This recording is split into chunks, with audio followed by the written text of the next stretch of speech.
Welcome to Moonlight Audiobook, where timeless mysteries come alive in the glow of your imagination. In this mystery, we journey into the misty lanes and shadowed secrets of the English countryside with Miss Marple, Murder in Hawthorn Vale. Before we begin, let me know in the comments where in the world you're tuning in from.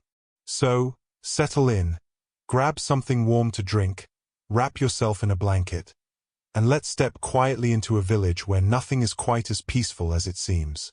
Now, let the mystery begin. Chapter 1. The Arrival in Hawthorn Vale. It was on a mild spring afternoon that Miss Jane Marple, of St. Mary Mead, arrived at Hawthorn Vale, a tucked-away hamlet nestled between the chalky hills of Hampshire and the moss-soft woods of East Wessex. The train, having long abandoned urgency somewhere after Winchester, had ambled into the station with a sigh, as though resentful of disturbing the tranquility of this nearly forgotten corner of England. Miss Marple stepped down onto the platform with her customary modesty, her straw hat pinned just so, her blue gloves neatly folded in one hand, and a parasol in the other. She was not, by any means, unfamiliar with country villages, yet there was something peculiarly reserved, no, repressed, about Hawthorn Vale. Even the wildflowers that grew near the hedgerows seemed hesitant. Her invitation had come, as these things often did, from a relation of a relation. Mrs. Sylvia Blackwood, née Gladstone, had been a distant cousin of Miss Marple's second cousin's husband, or something equally convoluted. But she had written, warmly enough, with a "Do come, dear Miss Marple. You'll find Hawthorn Vale soothing after London's confusion." And so the older woman had accepted. Not for soothing, of course. Miss Marple had no need of that. But because one sensed, behind the neat lines of the letter, something unresolved. The Blackwood estate, Rose Briar, was less estate and more decaying grandeur. It sat atop a slope overlooking the village green, hidden behind walls of unkempt holly and veils of wisteria. The once grand house showed signs of genteel struggle. Ivy allowed to wander where it pleased, a fountain dry and chipped, and gravel on the driveway worn into patches of sullen earth.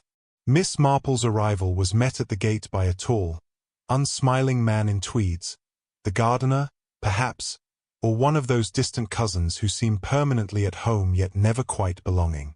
He did not introduce himself but took her case and led her silently up the path. Mrs. Sylvia Blackwood, when she appeared in the drawing-room, was as one would expect, elegant but strained, polite but distracted.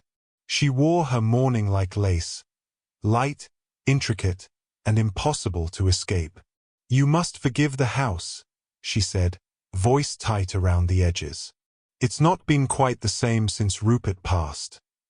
Rupert Blackwood, Sylvia's husband, had died 6 months prior, the result of a fall during a solitary walk near the cliffs behind the property. A tragic accident, the village had murmured. Not suspicious, no. But, as Miss Marple knew all too well, no village ever gossiped without reason. The drawing-room bore the scent of long conversations and longer silences. A grandfather clock ticked unevenly in the corner, and heavy curtains kept out the sun more than they should have. On the mantel stood 3 photographs: Rupert, a younger man with aristocratic cheekbones and hollow eyes; Clara, his sister, with her severe mouth and schoolmistress glare; and a group shot from a fox hunt, smiling, posed, and somehow rigid. Sylvia poured tea with trembling hands. "I thought the fresh air might do me good, and yet, sometimes it feels the air here is too still. The Vale is lovely, of course, but it is not comforting. Too much stillness," Miss Marple said gently, "can sometimes disturb the mind rather than soothe it." Sylvia blinked, as if startled that someone had understood. Over the next hour, Miss Marple met the rest of the household. Clara Blackwood, Rupert's spinster sister, was sharp-voiced and sharp-nosed, her tongue capable of carving meat and egos alike. There was Geoffrey, a second cousin or nephew, no one quite knew, who stayed on at Rosebriar after losing his position in London. And then there was Letty, a young companion of ambiguous role, who had been Rupert's ward once, though she now mostly arranged flowers and spent long hours walking alone by the riverbank. The household, Miss Marple thought, was like a clock running on misaligned gears. Polite movements, predictable sounds, but something was off. At supper, the tension rose like steam. Geoffrey spoke of politics with the sort of aggression that signaled insecurity. Clara corrected him sharply. Sylvia remained quiet, save for the occasional twitch of her fingers on the silverware. Letty, seated next to Miss Marple, said nothing but watched the room with eyes that held both curiosity and fear. It was only after dinner, when the candles burned low and the house exhaled its evening hush, that Miss Marple heard it. A scream. High, sharp, and full of panic. It rang through the halls like a shard of glass thrown against stone. Miss Marple, surprisingly swift for her years, followed the others to the library, where the scream had originated. Letty stood in the doorway, pale as bone, one hand clutched to her throat. She pointed, speechless, toward the hearth. And there, half slumped in the armchair, eyes wide open in a stare that saw nothing, sat Clara Blackwood. Dead. Chapter 2. The Whispering Walls. Morning in Hawthorn Vale came softly, filtering through mist and birdsong. But within the once silent walls of Rosebriar, peace had already been chased out like a fox from cover. The body of Clara Blackwood had been removed, of course, taken with respectful hush by Dr. Earnshaw and a constable too young for the shadow he now walked beneath. Yet the air still pulsed with unease. Miss Marple, ever composed in the face of tragedy, sat at the breakfast table, buttering her toast with a calm hand while her eyes took note of all that was unsaid. Sylvia did not speak. Her face, usually composed in genteel grief, was now drawn in a new way, as though Clara's death had carved a second widowhood into her soul. She stirred her tea but did not drink it. Geoffrey, meanwhile, flipped idly through the Times, though he never turned a page. Letty was absent, and no one mentioned her. The silence was broken only by the distant creak of floorboards, the sound of servants walking on tiptoe. It was Sylvia who finally said it. They say it was her heart. Geoffrey looked up at once, frowning. But Clara had no history of heart trouble. Sylvia hesitated. Dr. Earnshaw said it may have been sudden. Stress can accumulate. Miss Marple, setting down her cup, offered no comment. She had lived long enough to know that sudden deaths were rarely sudden in cause. She waited until midday before making a gentle inquiry to Dr. Earnshaw, whom she found, rather conveniently, standing at the gates of the property with his pipe, gazing absently at the lane. "Curious business," he muttered when she brought it up. Old Clara, a formidable woman, I'll give her that. Didn't have many friends, but she had her faculties.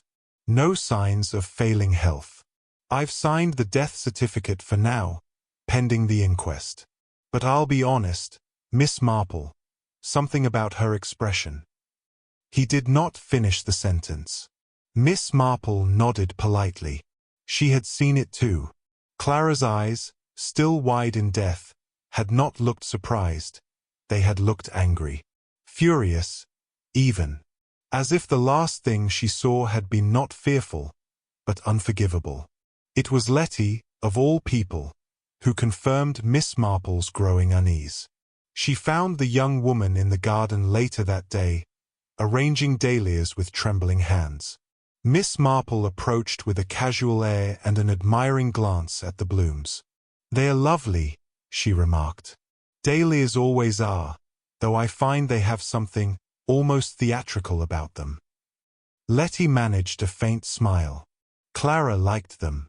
The only flower she ever approved of. "Orderly things," she used to say. Was she fond of order, then? Oh yes. Everything had to be in its place. People too. Miss Marple studied her. And were you in your place, Miss Letty? The girl blinked. I don't know what you mean. My dear, you do, Miss Marple said kindly.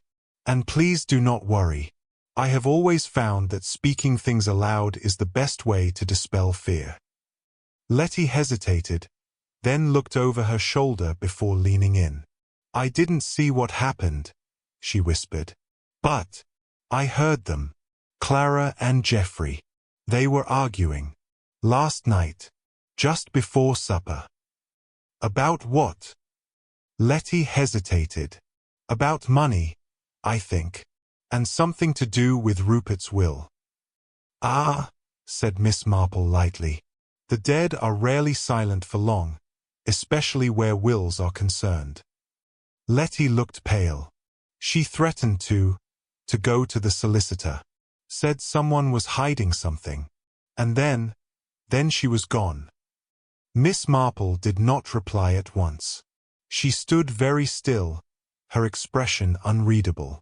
Then she smiled gently and said, And tell me, my dear, were you fond of her? Letty lowered her gaze. I was afraid of her. That's not the same. By late afternoon, the whispers had started.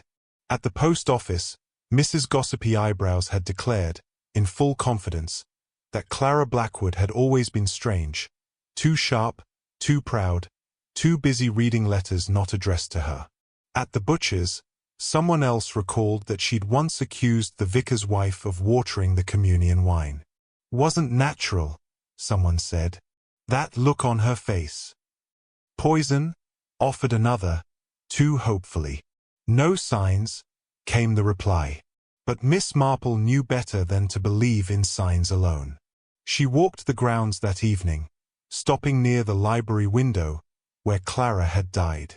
The glass was thin, old, and distorted, but open just a crack. Enough to hear. Enough, perhaps, to slip something in. She noticed something then. A tiny shard of porcelain near the sill, almost hidden by the ivy. She picked it up with a gloved hand. Blue-painted edge. China, perhaps from a teacup. She placed it in her handbag and continued walking. The thing about murder, Miss Marple reflected, was that it was very much like embroidery. One could always see the neat pattern from the front. A tragic accident, a heart that failed. But if one turned it over, the knots and tangle told the real story. And here, in Hawthorn Vale, the back of the embroidery was beginning to show. Chapter 3. A Letter Never Sent. It was 2 days after Clara Blackwood's death that the letter surfaced, or more precisely, nearly didn't. The maid, Marianne, a thin, wide-eyed girl from the village, had been instructed to tidy Clara's bedroom.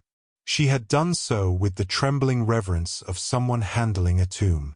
Miss Marple, upon hearing of it, had asked, quite gently, whether she might take a glance through the late Miss Blackwood's writing desk for anything that might be of a sensitive family nature. Sylvia, too dazed to object, merely nodded. The desk was solid walnut, high-backed and stern, with pigeonholes and a false drawer beneath the inkwell slot. An old-fashioned sort of furniture that had seen more secrets than daylight. Miss Marple's fingers, though frail in appearance, were precise in method. She knew the kind of hiding place a woman like Clara would use, not the obvious drawer, but the one too tight, too stuck, as if protesting intrusion. It was there that she found it. A half-finished letter, creased and unsent, tucked beneath a bundle of receipts from a decade ago. The paper was good, thick, cream-colored, and the handwriting was neat, angular, unmistakably Clara's. To Mr. Godfrey Denham, solicitor. I must impress upon you the urgency of my request. The revised will, the one I fear Sylvia may not be aware of, must be reviewed. I have reason to believe that it was never properly witnessed, and if it stands in its current form, the consequences could be grave. There are irregularities that Geoffrey appears far too eager to overlook. I will come to your office on Friday to clarify. Please ensure privacy. Sincerely, Clara M. Blackwood. The date was the very morning of her death.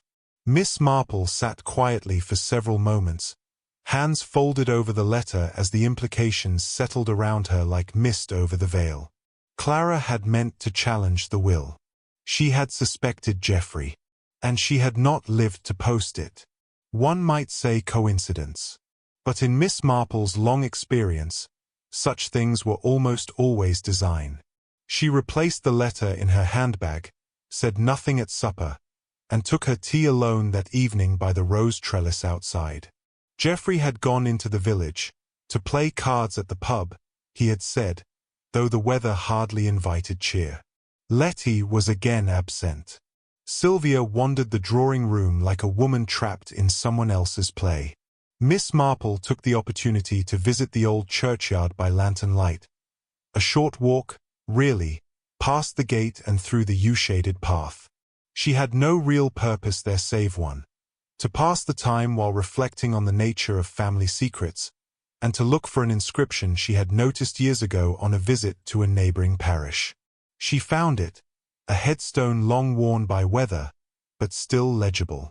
Agnes Mary Blackwood, beloved daughter, lost to the river, 1898.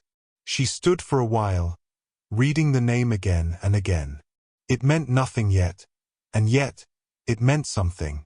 Families, Miss Marple knew, often buried more than just their dead. The next morning brought an unexpected visitor. Inspector Bernard Cray had the weary patience of a man who had risen through the ranks by not rushing. He arrived at Rosebriar with polished boots, a clean coat, and a mind honed not for drama but for quiet inconsistencies. Miss Marple liked him at once. "I'm told," he said after formal greetings, "that Miss Blackwood had no known illnesses. Yet she died suddenly, no poison detected, no wounds, no indication of foul play. Still, I must ask questions. The coroner will, after all." Miss Marple offered him tea and a single comment. "In my experience, Inspector, hearts do not simply stop, not without a push." He regarded her with interest. "Do you believe she was pushed, Miss Marple?" "Oh, not physically," she replied. "Clara Blackwood would not be so easily overpowered. But there are other ways to push a heart, especially one weighed down by guilt or fear." The inspector raised an eyebrow. "May I ask," she continued, "if you've looked into Mr. Rupert Blackwood's will? I believe there may have been revisions." Cray nodded slowly. "I've contacted Mr. Denham, the solicitor. He's away until Tuesday, but I've asked for the documents." "Very good," she said, as though it were a game of bridge and he had finally played the right card. It was later that day that Letty came to Miss Marple, pale and purposeful. "There's something I must tell you," she said. Miss Marple, as ever, did not press. "It's about Rupert. Rupert and Geoffrey." She paused, looking out the window toward the garden where the roses bloomed indifferently to human matters. "There was a quarrel," she said. "Months ago. Geoffrey accused Rupert of being unfair, of planning to leave Rosebriar entirely to Sylvia and Letty. Rupert was furious. He said Geoffrey had already squandered the allowance he'd been given. And he warned him, 'You'll not see a penny more from me. Not one penny.' Geoffrey was present when Rupert died, was he not?" Miss Marple asked gently. Letty nodded. They'd gone walking, toward the cliffs. "And Geoffrey said Rupert fell." "Yes. And there were no witnesses." Letty hesitated. "No one saw. But Geoffrey, he came back pale, trembling. He said Rupert had slipped." Miss Marple's gaze held hers for a long moment. "And you believed him?" "I wanted to," Letty whispered. That night, Miss Marple sat in her room, the letter from Clara open before her again. The fire in the hearth crackled gently, and the wind tapped at the shutters as if to offer its own suspicions. A second death in a house with too many secrets. A letter never sent. A fortune possibly misdirected. And now the hint, just a shadow, that Rupert's death had not been an accident either. She had seen it all before. Not the same names. Not the same walls. But the same pattern. Murder, Miss Marple thought, is like mildew in an old house. It spreads quietly, feeding on silence, leaving a stain only the very observant notice. And Miss Marple, oh, she noticed everything. Chapter 4, The Blackwood Will. Tuesday arrived cloaked in fog, as if the veil itself had decided to obscure what came next. The sun rose reluctantly over the hedgerows and the far-off sheep fields, and the lane that led to Rosebriar was barely visible beneath its grey hush. But arrive he did, Mr. Godfrey Denham, solicitor to the late Rupert Blackwood and, by unfortunate extension, the late Clara Blackwood as well. He was a small man with a tidy moustache and a leather briefcase scuffed by time. His tone was measured, his gaze clinical, and yet when his eyes fell upon Miss Marple, he faltered. There is a look, Miss Marple would later remark, that only people with secrets wear when they meet someone who sees through curtains. They met in the study, a high-ceilinged room with dark paneling and that faint scent of old books and older grievances. Sylvia, Geoffrey, Letty, and the inspector were all present. Miss Marple sat quietly near the window, knitting with serene focus, though she counted no stitches. "I've reviewed the wills," Mr. Denham began, placing 3 envelopes upon the desk like a magician preparing his final trick. Rupert's original will was drafted 12 years ago. At the time, it named Sylvia as primary beneficiary, with modest provisions for his sister Clara and his ward Letitia. Geoffrey Blackwood was, notably, absent. Geoffrey's mouth tightened. However, Denham continued, a revised will was prepared just 1 year before Rupert's death. In it, Geoffrey Blackwood was added, to receive 1/3 of the estate, including the farmland and certain shares in the Wexcombe Trust. The remainder was still to go to Mrs. Sylvia Blackwood. Sylvia paled, but said nothing. That version, Denham paused, was properly signed and witnessed. It stands legally. But Miss Clara Blackwood had expressed concern. He produced a 4th envelope, the letter Miss Marple had found, now carefully preserved and handed over to the inspector. She believed, and I stress, only believed, that the revised will had been altered, or at the very least, executed under pressure. She planned to speak to me in person. I had not yet scheduled the meeting. Geoffrey, leaning against the hearth, gave a short, humorless laugh. She never liked me, always tried to paint me as a schemer. She didn't strike me as prone to fantasy, Miss Marple said, without lifting her gaze from her knitting. The inspector turned to Geoffrey. "You were with Rupert the day he died, were you not?" "I've told this 12 times, Geoffrey snapped. He slipped. The grass was wet. He fell. There was nothing I could have done. Yet Clara had doubts, the inspector said calmly, and she died before she could voice them in a court of law. Letty, who had remained very still through all of this, now said, very quietly, she knew something. All eyes turned. "She told me once," Letty continued, "that Rupert had been preparing another change to his will. That he was reconsidering Geoffrey's share. That Clara had convinced him to put it off until after the harvest, until the shares matured." Silence fell like dust on polished wood. Denham cleared his throat. "That version was never submitted to me.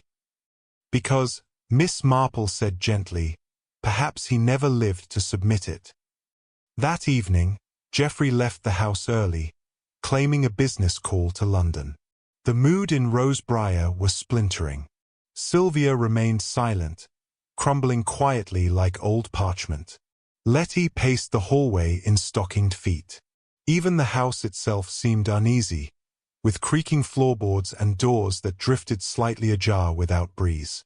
Miss Marple, however, remained composed. She walked the drawing room just before bed, peering thoughtfully at the family portraits above the fireplace.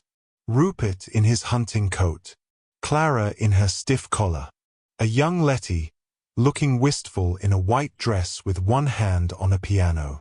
But it was one detail in the background of Rupert's portrait that made Miss Marple pause, a lacquered box on the table beside him. Familiar. She had seen it earlier that day, forgotten behind a stack of books in the study. She fetched it at once. Inside, neatly organized, were folded notes, receipts, and a small velvet pouch. And inside that, a gold fountain pen engraved with the initials R.B. But it was the ink blotter that told the tale. Miss Marple held it to the light, and there, reversed but clear, were partial words from a draft never mailed. Geoffrey must never know. Claws struck. Clara warned me. And beneath that, one date. The very day Rupert died. When the inspector arrived again the next morning, Miss Marple handed him the blotter, the letter, and the pen. I believe, she said, that Rupert never mailed his last letter. But he wrote it. And in it, he removed Geoffrey from the will. And Clara found out, Cray murmured, which made her dangerous. Miss Marple gave a gentle nod. And someone ensured she remained silent. But how? Miss Marple's eyes narrowed slightly. I have a theory. But I need to confirm something first, about teacups. Teacups? The inspector blinked. Yes, Miss Marple said sweetly, and about the taste of almonds. Chapter 5, Bitter Aftertaste. Poison, Miss Marple always said, is a most cowardly weapon. Silent, precise, and often chosen by those who consider themselves more clever than violent. And so, on a grey and rain-brushed morning in Hawthorn Vale, she found herself not in the drawing-room or garden but in the kitchen, a realm most villagers knew to be ruled with gentle tyranny by Mrs. Dabney, the cook. Miss Marple, however, approached with humility, a polite smile, and the disarming air of someone who merely wished to discuss tea blends. You wouldn't remember, I suppose, Miss Marple began, what blend Miss Clara preferred in the evenings. Mrs. Dabney, a round, practical woman with hands like wooden spoons, sniffed. She didn't prefer, madam. She demanded. Always the Ceylon. No milk. Touch of honey. Teacup with the green rim. Miss Marple smiled gently. Ah yes, the porcelain set. Blue leaves, faint crackling in the glaze. Mrs. Dabney nodded. Old as Methuselah. She wouldn't drink from anything else. Always said the taste of honey soured in bone china. And who brought her the tray that evening? Letty, I think. Or maybe Marianne. They took turns. I prepare it. They carry it up. Miss Clara rang just before the scream. I suppose she never even sipped it. On the contrary, said Miss Marple, I believe she sipped it quite thoroughly. Just not for long. Later that day, Miss Marple invited Inspector Cray to walk with her through the orchard that bordered Rosebriar. The rain had ceased, and the world smelled of moss and damp petals. He was learning by now that her invitations were rarely idle. She died very quickly, she said, watching a bird peck at a low branch. No struggle. No noise, save for Letty's scream. The inspector nodded. Which makes poisoning more likely. But there was no trace in her cup. Not in the tea, no. But in the honey, perhaps. The inspector looked puzzled. She always took honey, Miss Marple explained, from a small silver pot kept on a sideboard. One that never moved between meals. She did, he said. Letty confirmed it. But we examined it. Indeed. But I wonder, was it the pot on the tray or the one on the shelf that mattered? Miss Marple stopped by the orchard gate. There is, you see, a method. A very clever one. One does not poison the tea, but the spoon. Coat it with a small amount of cyanide, derived perhaps from crushed apricot kernels, easily concealed in a gardener's shed, and the victim stirs it into their cup. The sweet, bitter smell would be masked by honey. The taste, indistinguishable. And the evidence? Stirred right into the tea, dissolved completely. Nothing remains, except a dead woman and a forgotten spoon. The inspector was silent for a moment. You believe this was planned? Oh yes, she said softly. Clara was silenced before she could speak, just as Rupert was silenced before he could amend his will. That afternoon, Miss Marple returned to the drawing-room and asked to see the tea set used that night. Sylvia obliged, dazed as always, her grief now layered with something deeper. Suspicion, perhaps, or the slow dawning of a family truth she no longer wished to know. Miss Marple examined the green-rimmed teacup. Intact, unchipped, faint scent of dried leaves. The silver spoon, washed. But one, she noted, was missing from the set. She asked about it, casually. Marianne confirmed it had gone missing the day after Clara's death. She assumed it had been taken up with the tray and misplaced during the commotion. Oh, Miss Marple said, removed intentionally. It was then that Letty appeared in the doorway, her face pale, her voice trembling. I found something, she said, behind the rose trellis, hidden in the old brick alcove. It was a spoon, tarnished, bent slightly at the neck. Miss Marple took it with gloved hands. Inspector Cray tested it the next morning. Cyanide. That evening, Miss Marple sat again by the hearth. The storm had returned, soft and steady, tapping against the panes like a metronome. Geoffrey had not returned from London, though no one had received a telegram. Sylvia sat with her head low, knitting without purpose. Letty stared at the fire as if it might give her courage. Miss Marple spoke softly. I knew a girl once, years ago, who poisoned her sister's parrot because it had been taught to repeat the name of her lover. No one believed it until much later. You see, she was so quiet, so obedient. But the thing about poisoners is that they are almost always planners. They do not panic. They do not lash out. They calculate. Sylvia looked up sharply. And you believe Clara was poisoned? Miss Marple nodded. By someone who knew her routine, who knew she took honey, who could place a spoon on the tray at just the right moment. Letty's breath caught. No one saw Geoffrey that evening, she whispered. Not after supper. He said he went into the village, but he didn't. Miss Marple met her gaze. You're sure? Letty swallowed. I saw him, near the garden shed. I thought he was just smoking, but he looked frightened, pale. He didn't see me. Miss Marple rose, smoothing the folds of her skirt. Then I believe, she said softly, it's time we found out what else he has buried. Chapter 6. The Garden Shed. The garden shed behind Rosebriar had once been a place of cheerful purpose. In Rupert Blackwood's time, it had been filled with pruning shears, oil tins, and stiff brushes for his beloved hedges.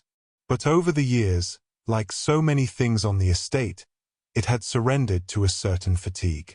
Paint peeled from its weathered wood, and the lock hung askew, rusted at its hinge, easily bypassed, if one knew how. Miss Marple did not go there at once. She waited. She waited until the house had fallen into its peculiar hush, that post-supper quiet where old houses creak with the weight of unsaid things. Sylvia had gone to her room early. Letty lingered over a book she wasn't reading. And still, Geoffrey did not return from London. That was telling in itself. With a shawl over her shoulders and sensible shoes on her feet, Miss Marple stepped into the garden, the lantern in her hand casting a halo through the drifting fog. The wind rustled in the hedgerows, soft, watchful. She passed the rose trellis, where the poison-tainted spoon had been found, and crossed to the shed. The door gave easily. Inside, the scent of damp earth and turpentine clung to everything. Dust motes swam in the yellow light. Miss Marple, careful not to disturb the space more than necessary, scanned the low shelves and crates. There were old jam jars of nails, cracked flower pots, coils of wire, string, and finally, a small wooden box, marked with a faded label. Apricot stones, 1937, Blackwood orchard. Inside, wrapped in a piece of linen, were shards of broken kernels, ground fine, almost to powder. Miss Marple touched nothing. She had no need to. The presence of the stones, in the same place Geoffrey had been seen loitering, was enough. And there, beside the box, was something far more damning. A book. The Poisoner's Manual, Natural Extracts and Their Effects. Its spine was cracked, but the bookmark told all, placed precisely at a page describing hydrogen cyanide, its derivation from bitter almonds and apricot pits, and the symptoms of exposure. Swift death, often mistaken for cardiac failure. The scent, easily masked by strong flavors. Honey, perhaps. Miss Marple stood for a long moment, lantern casting her shadow tall against the walls.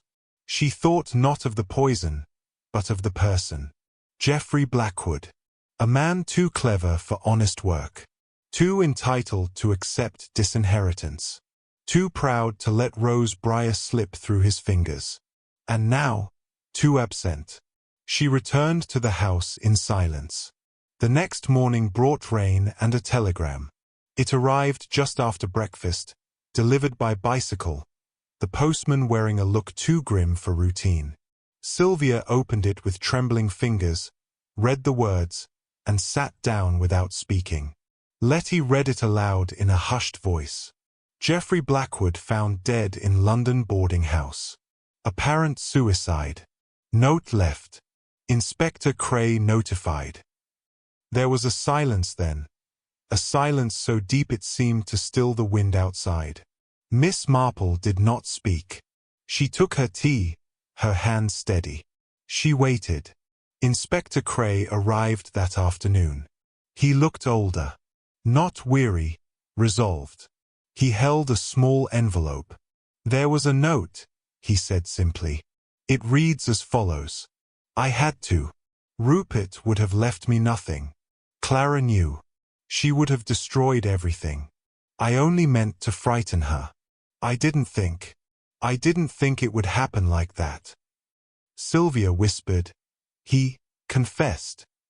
Not in detail, but enough. The handwriting matches. The hotel manager says he'd been drinking heavily. Alone. Last seen pacing the hallway after midnight. Miss Marple nodded slowly. Guilt, she murmured, is a heavier burden than inheritance. The inspector looked at her. You knew, didn't you? I suspected, she said softly. Geoffrey's motive was clear, money. The method was cowardly, poison. But it was Letty's silence that told me everything.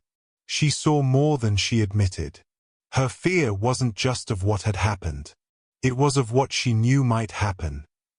Letty, seated across the room, bowed her head. I heard them, she whispered. Geoffrey and Clara. That night, she called him a thief. She said she would go to the solicitor herself. He said, if she did, it would be her last mistake. Miss Marple stood and walked to the window. The fog had begun to lift, revealing the vale below in softened hues of spring.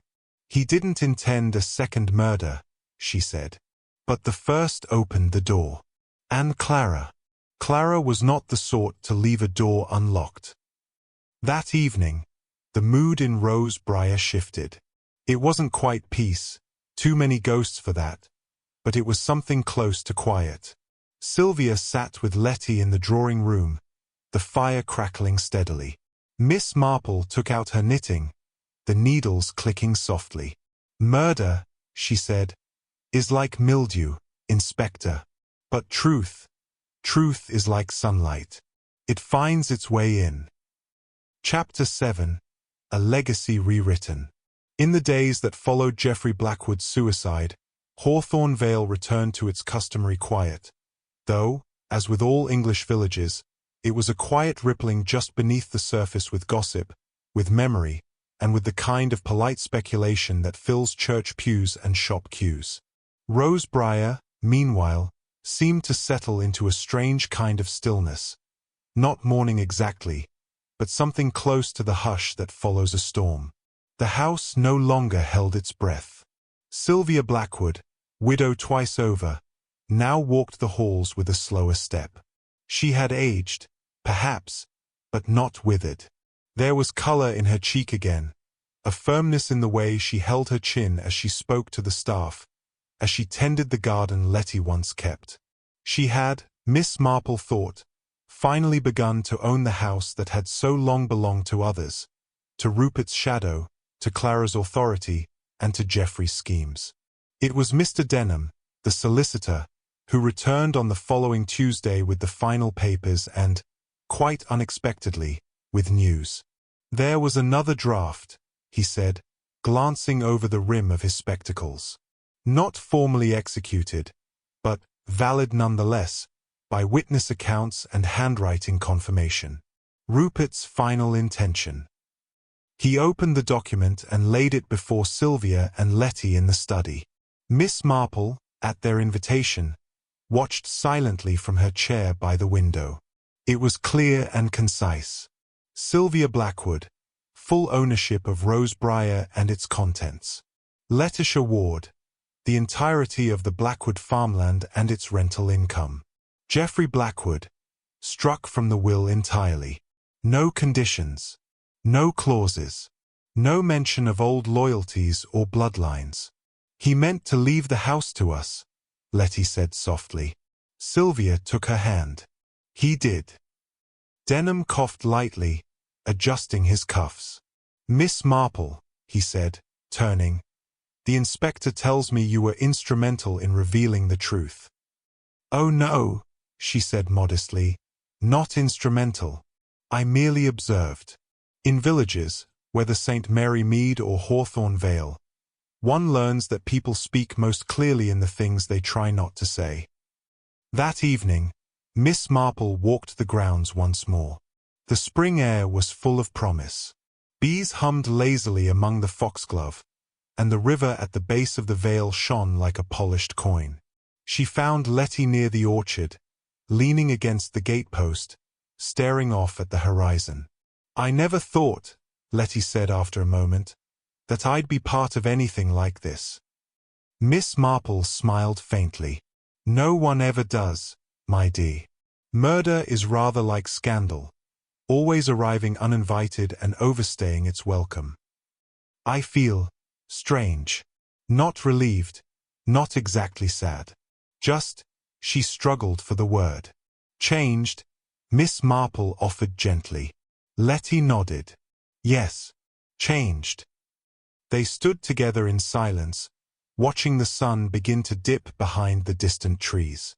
On her last evening at Rosebriar, Miss Marple dined simply, packed her modest case, and sat by the fire with Sylvia, Letty, and a plate of shortbread that no longer tasted of unease.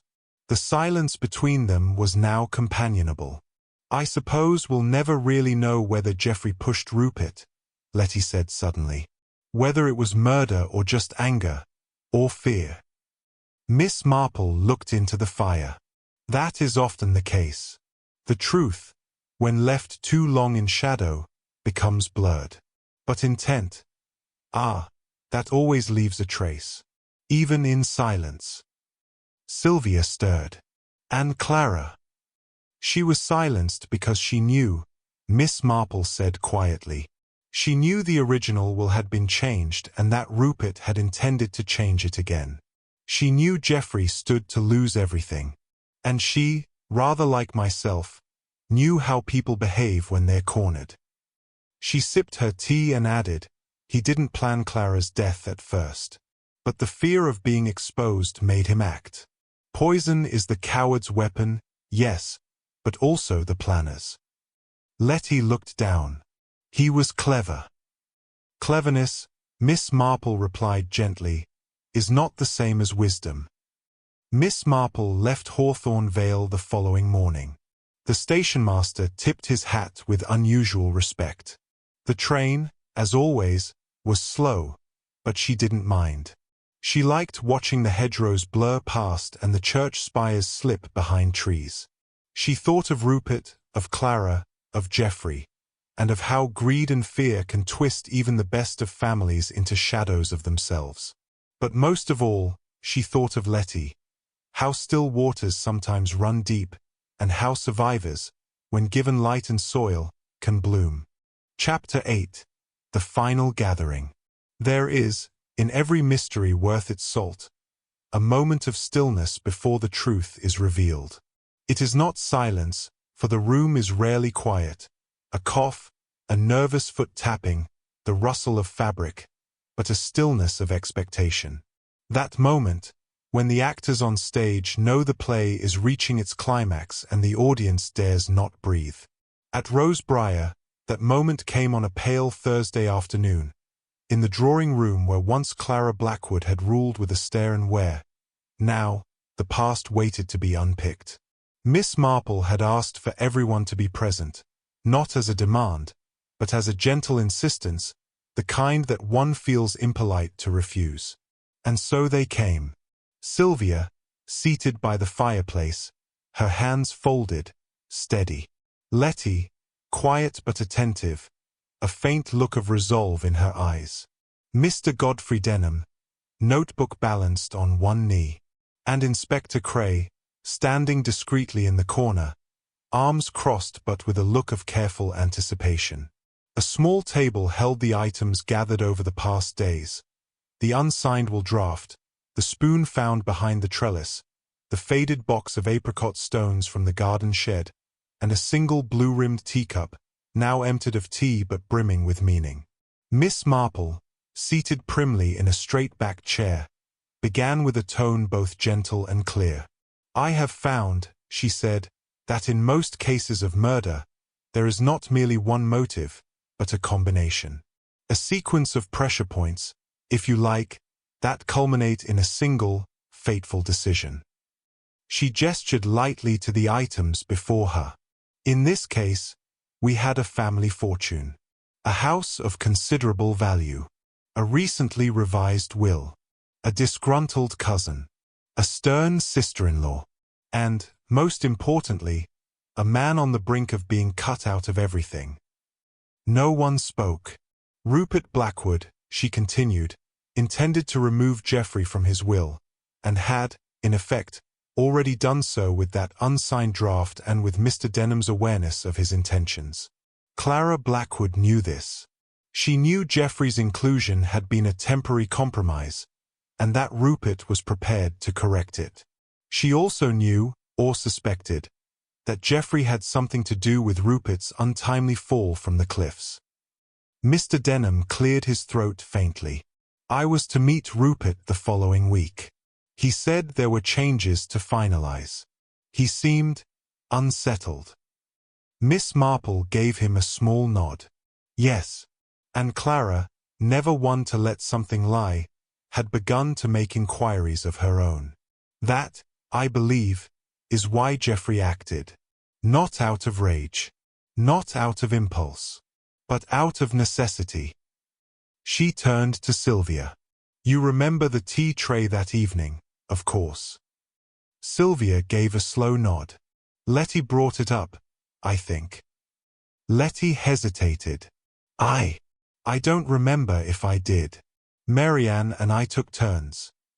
Miss Marple smiled gently. It doesn't matter. The spoon was already there. It had been coated, very subtly, with a paste derived from apricot stones, easily ground and concealed in the garden shed. It would have been dry by then. Clara stirred her honey with it, and within minutes, she was gone. The room was still, but not silent. Somewhere outside, a blackbird sang without care. Miss Marple reached into her handbag and withdrew the small tattered book, the Poisoner's Manual. This, she said, was found beside the apricot stone box, and it was marked at the chapter on hydrogen cyanide. Symptoms: delivery, detection, avoidance. Inspector Cray stepped forward, and the handwriting in the margins matches Geoffrey's. We've had it confirmed by our office. Letty drew a sharp breath. Sylvia closed her eyes. Miss Marple continued calmly, her voice like a scalpel. Sharp, clean, effective. I do not believe Geoffrey intended to kill Rupert, at least not at first. But they quarreled. There was no one else near the cliffs. Rupert fell. Perhaps Geoffrey helped that fall along. Perhaps not. But when Clara threatened to reveal everything, and worse, to have the will legally reversed, he acted. Coldly. Deliberately. With calculation. That is the most dangerous kind of murderer. And his suicide? Mr. Denham asked softly. Guilt, said Miss Marple. Geoffrey knew the inspector was closing in. Letty had seen him near the shed. The spoon had vanished and been discovered. The will was coming to light. He had no room left for escape. The inspector stepped forward again. He left a note. It did not name everything, but it admitted his fear. He did not wish to be disinherited. He did not want the truth known. And in the end, like so many murderers, he lost everything anyway. Miss Marple gathered the items from the table and placed them back into her bag with the quiet ceremony of someone closing a case, not with triumph, but with reverence. We cannot always know the full depth of another person's choices, she said softly, but we can honor the truth when it comes. Sylvia stood slowly, crossing the room to place her hand on Letty's shoulder. Rosebriar will stay in the family, as Rupert wanted, as Clara would have wanted, in her way. Letty nodded, but her eyes never left Miss Marple. You knew all along, didn't you? She whispered. I saw what you saw, Miss Marple replied, but where you were afraid to say it aloud, I have grown too old not to. Chapter 9. Shadows on the Water. The river that bordered the southern edge of Hawthorn Vale was narrow and slow, meandering between wild reeds and low stone bridges. It did not roar, nor crash, nor flood. It simply moved, as if remembering things that others had long forgotten. On her final morning at Rosebriar, Miss Marple chose to walk there alone. She carried no basket, no book, no knitting. Only a soft blue scarf about her neck and a mind full of silent thoughts. The dew still clung to the grass, and the distant bells of St. Cyprian's Church chimed the half-hour with reluctant grace. She paused at a bend where the water turned glassy. Reflections of the overhanging ash trees trembled at her feet. And just beyond, the ruins of the old stone summer-house, long collapsed into ivy and stone, still marked the place where children once played and secrets had once been spoken. Letty found her there, not by chance, but by quiet intent. I thought you might come here, she said. Miss Marple turned with a gentle smile. Places like this, she said, they keep their memories. They wait for people to return. Letty stepped beside her, arms crossed against the cool air. This is where Agnes died, she said, very softly. Miss Marple said nothing, but she had already guessed. The gravestone in the churchyard. The surname. The silence around her name. It had lingered in the margins of every Blackwood story like a missing page in an otherwise complete novel.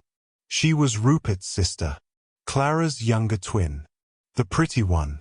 The soft one. She was never as sharp as Clara. She loved a boy from the village, a boy the family didn't approve of. Clara forbade it. Letty looked away, eyes fixed on the water. One summer evening, Agnes left the house. Clara told her she was to be sent away. Disgraced the family. That there was no place for her here. Agnes never came home. And they said she drowned, Miss Marple said gently. Letty nodded. Clara always said it was an accident. That Agnes must have lost her footing. But the villagers knew. Everyone knew. There had been a quarrel. Shouting. And then silence. A small splash interrupted the stillness. A fish, perhaps, or a falling leaf. I think Clara carried that guilt for the rest of her life, Letty said. I think it turned her into who she became. Stern. Unbending. But behind it, I think she was broken. Miss Marple placed a hand on the young woman's arm. Families, she said, are like quilts, made of many pieces. Some torn, some patched, all stitched together with memory. And the older the quilt, the more fragile the thread. Letty looked at her, eyes brimming not with tears, but with clarity. Was it always going to end like this? She asked. Miss Marple shook her head. No. But when truths remain buried, and pride is mistaken for honor, the past finds its own way to rise. That evening, the vale seemed to exhale. The clouds lifted, and golden light slipped through the trees. The blackbirds sang again, and even the house, that old, brooding structure of secrets and stone, stood a little lighter. Sylvia, seated by the window, watched the road with a quiet expectation. Letty, beside her, held a sealed letter. It was addressed to the Blackwood solicitor, enclosing a new set of instructions, a will of her own. She would not live under others' shadows any longer. Miss Marple took her tea, as always, without fuss. But she allowed herself one indulgence, a second cube of sugar, and a smile. Later, as her train pulled away from Hawthorn Vale, she watched the fields slide past, the hedgerows return, and the church spire vanish behind a hill. There had been a time when such things might have haunted her. The poisoner's clever method, the desperation in Geoffrey's final note, the long shadow of Agnes and the grief it had birthed. But she was old enough now to know that justice, like spring, comes not all at once, but in pieces. First the thaw, then the bud, then, one day, quietly, the bloom. Chapter 10. The Quiet Return. The train from Hampshire to St. Mary Mead rolled through fields of lamb-dotted green and wheat-gold light. The countryside, eternal in its rhythm, moved steadily past Miss Marple's window. Old barns with sagging roofs. Cottages with blue smoke curling from chimneys. Dry stone walls that separated farms and secrets alike.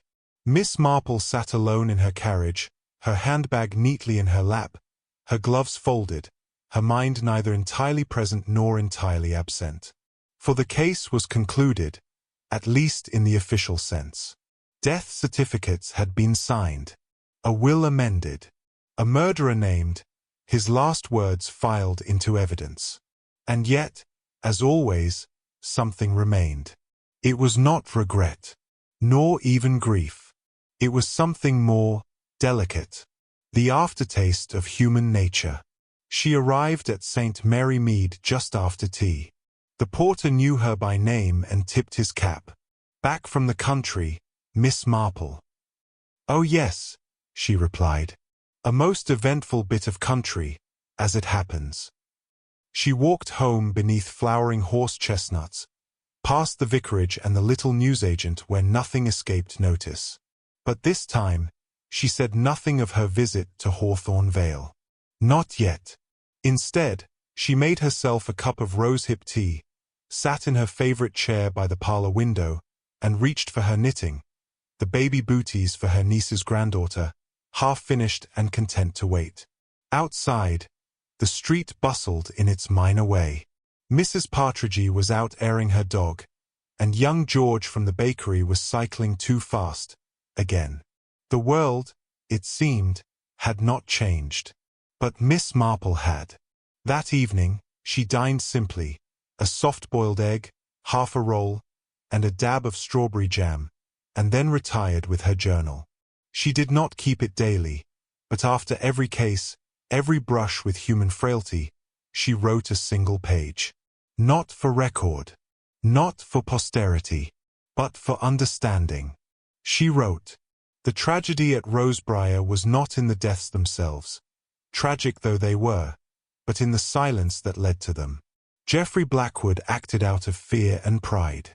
Clara, out of a sense of justice perhaps too stern to bend.